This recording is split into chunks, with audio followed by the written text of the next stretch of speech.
The Battle of Vyazma occurred at the beginning of Napoleon's retreat from Moscow. In this encounter, the rearguard of the Grande Armée Qt was defeated by the Russians commanded by General Mikhail Andreevich Miloradovich. Although the French repelled Miloradovich's attempt to encircle and destroy the corps of Louis-Nicolas Davout, they withdrew in a partial state of disorder after suffering heavy casualties from continued Russian attacks. The French reversal at Vyazma was not decisive, but it was noteworthy because of its disruptive impact on the Grande Armée Qt's retreat. Background: 2 weeks before the Battle of Vyazma, Napoleon began his retreat from Moscow because this city was isolated deep in enemy territory, and was thus unsuitable as the Grande Armée Qt's winter quarters. Napoleon's objective at this stage of the retreat was to lead the Grande Armée Qt to his closest major supply depot, Smolensk,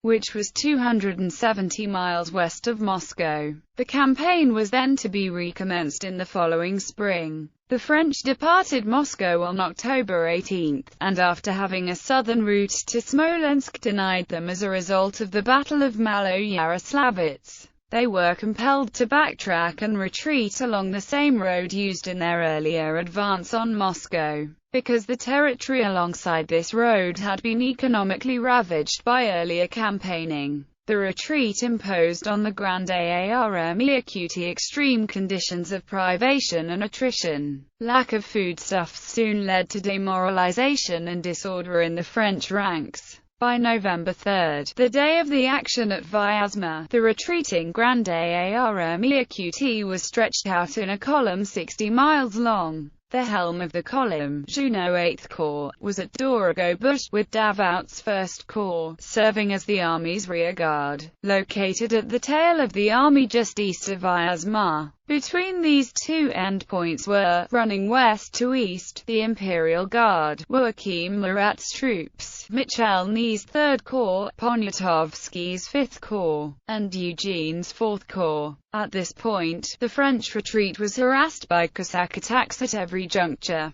Davout's corps in particular being beleaguered by Russian attacks. By November 2, Napoleon had grown dissatisfied with Davout's management of rearguard activities, and ordered Ney to remain in Vyazma, to allow Eugene, Poniatowski and Davout to bypass him, and to assume rearguard duties himself. The Russians, meanwhile, organized themselves into 3 groups while pursuing the French.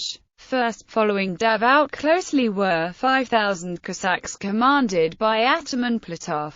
This group was supported by General Ivan Paskevich's 26th Division, with 4,000 troops. Marching slightly to the south was General Miloradovich with the 2 and 4th Infantry Corps, some 14,000 troops in all, and the 2 and 3rd Cavalry Corps, which amounted to 3,500 soldiers. Miloradovich coordinated the activity of all of these troops, including those of Platov and Paskevich. The main Russian army, led by Mikhail Kutuzov, some 70,000 troops in all, marched further to the south. On the evening of November 2, while conducting reconnaissance south of the Smolensk-Moscow road, Miloradovich, together with his cavalry commanders General Korff and General Sivers, noticed a gap between Davout's troops, situated to the east at Fedorovskoye, and the troops of Eugene and Poniatowski, located to the west just outside of Vyazma. Recognizing an opportunity to isolate and destroy Davout's corps, the aggressive Miloradovich decided to attack early the next morning. Action: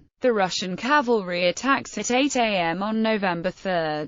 Miloradovich's cavalry attacked the disorganized French column holding the length of road which separated Davout from Eugene and Poniatowski. Miloradovich also ordered his artillery, positioned on nearby heights, to begin a cannonade. The attack was a complete success, as it captured the French 4th Corps baggage train and sent the French troops fleeing in disarray. Miloradovich then placed infantrymen and horse batteries astraddle the road, thereby severing Davout's connection with the rest of the French army. Simultaneous to Miloradovich's attack to the west of Davout, Platov's Cossacks attacked Davout from the east, supported by Paskvich's troops. Davout's infantrymen formed squares to meet the attack from Platov and Paskvich, and his artillerymen set up their pieces to return Miloradovich's fire. The 14,000 exhausted, hunger-weakened soldiers of Davout's corps were now at risk of being overwhelmed and destroyed by the Russians. Eugene's counterattack. Fortunately for Davout, there was a weakness in the Russian plan of attack, in that the Russian cavalry had attacked the Vyazma Fedorovskoye road that morning without the full support of the 2nd and 4th Infantry Corps, which were located to the south and would not be able to reach the battlefield until 10 a.m., 2 hours after the action commenced.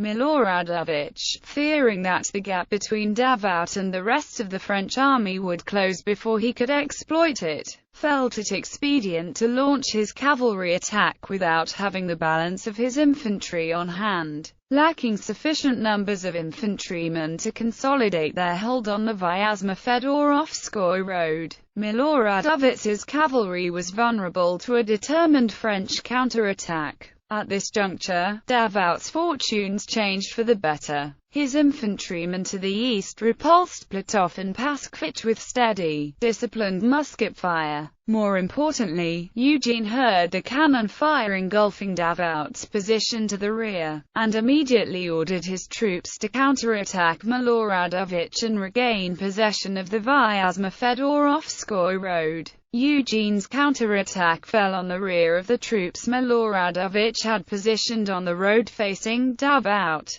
This counterattack was conducted by 2 of Eugene's Italian divisions, 1 division of Poles from Poniatowski's 5th Corps, and a single regiment of troops sent to the scene by Ney, whose 3rd Corps was positioned in the heights near Vyazma. Davout, upon seeing these troops advancing to rescue him, sent his infantrymen to attack as well. Miloradovich's cavalry and his small body of infantrymen were now attacked from the east and the west, including being enveloped in French artillery shot, and were compelled to retreat from the road. Thanks to Eugene's counterattack, a passageway had been created on the Vyazma Fedorovskoye road for Davout to continue his retreat. Miloradovich repositions his troops. The Russians at this point had been repulsed at all points, but they were hardly finished with the battle. Having pulled back from Eugene's attack, Miloradovich ordered his troops to reposition themselves parallel to the road. A heavy cannonade was then commenced against Davout's troops as they retreated toward Vyazma. Davout's artillery was unable to respond effectively to the Russian fire, and panic broke out among his troops. Louis-Philippe Comte de Ségur, an observer of the action on the French side, describes this moment in the battle thus: "Disorder reigned in the 1st Corps, the one commanded by Davout. The sudden maneuver, the surprise, and particularly the tragic example of the crowd of unhorsed, unarmed cavalrymen running up and down in blind fright, threw this corps into utter confusion. This spectacle encouraged the enemy, who credited themselves with a victory. Their artillery, superior in strength, galloped into position and, opening an oblique fire on our lines, began mowing our men down, while our own guns were coming back to us at a snail's pace from Vyazma. The damage wrought by the Russian artillery on Davout's troops was such that many of them were compelled to abandon the road, and to retreat across an open field in the desperation to reach safety behind Eugene's position. By 10 a.m., when the rest of Miloradovich's infantry arrived, Davout's battered corps had taken shelter behind Eugene. Eugene's troops, too, came under pressure from the Russians and were obliged to fall back. General Sir Robert Wilson, an Englishman who observed the action from the Russian side, describes the combat at this moment as follows: "On the remainder of the Russian infantry coming up, Miloradovich renewed the attack under protection of a superior and admirably served artillery. The enemy fell back on a second position, between Harves and the farm of Rio Pia, and thence, when menaced on both flanks, to some heights in front of Vyazma, where they were reinforced by the 2 Italian divisions, the Italian Guards, and the Corps of Ney. According to Segler, the Russian cannon shot and musketry at this point were frighteningly effective. At 2 p.m., Davout, Eugene, and Poniatowski conferred, and they concluded that victory was not possible given the disorganization in the French units caused by the Russian aggression. Soon, the 3 French corps had retreated into Vyazma. At some point prior to the 3 French corps falling back to a position on the heights protected by Ney, Miloradovich urgently requested reinforcements from Kutuzov, as he recognized that the French were vulnerable and the opportunity for a great victory may have presented itself. Kutuzov, who was now within earshot of the battle with his main army away, sent only the 3,000 cuirassiers of General Uvarov and nothing more. Final Russian assault on Vyazma at 4 p.m. The fighting spread into the town of Vyazma itself, which at this point was consumed by flames. By now the infantry of General Choglokov, as well as detachments of Platov's Cossacks, were engaging the French in torrid,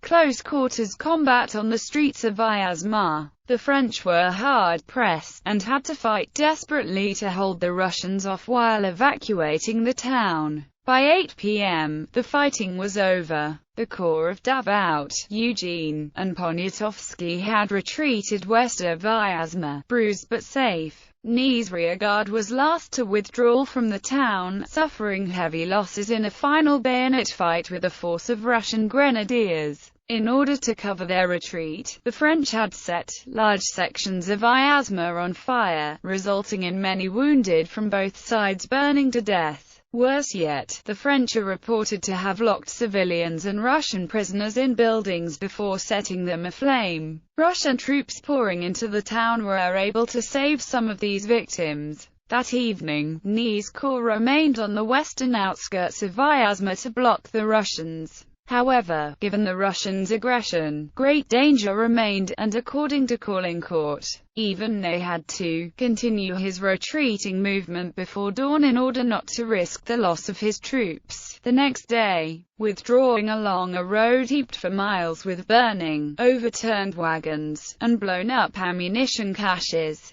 Ney dispatched an entire series of grim reports to Napoleon detailing the lost battle. The consequences. The Battle of Vyazma represented a defeat of the Grande Armée Écoutie's rearguard, as French losses in this battle, 6,000 to 8,000 casualties, including 4,000 lost as prisoners to the Russians, were prohibitive. The shock of the Russian attack reduced many French units to a state of disarray, and owing to the speed with which their retreat had to be resumed, order was never restored within them. These disorganized units became easy targets for Cossack raids in the following days. General Armand de Caulaincourt, the famed memoirist who participated in the events of 1812 from the French side, perhaps best summarized the effects of Vyazma on his army with the following rueful words. Until then, as long, that is, as it had to withstand alone the attacks of the enemy, the First Corps had maintained its honor and reputation,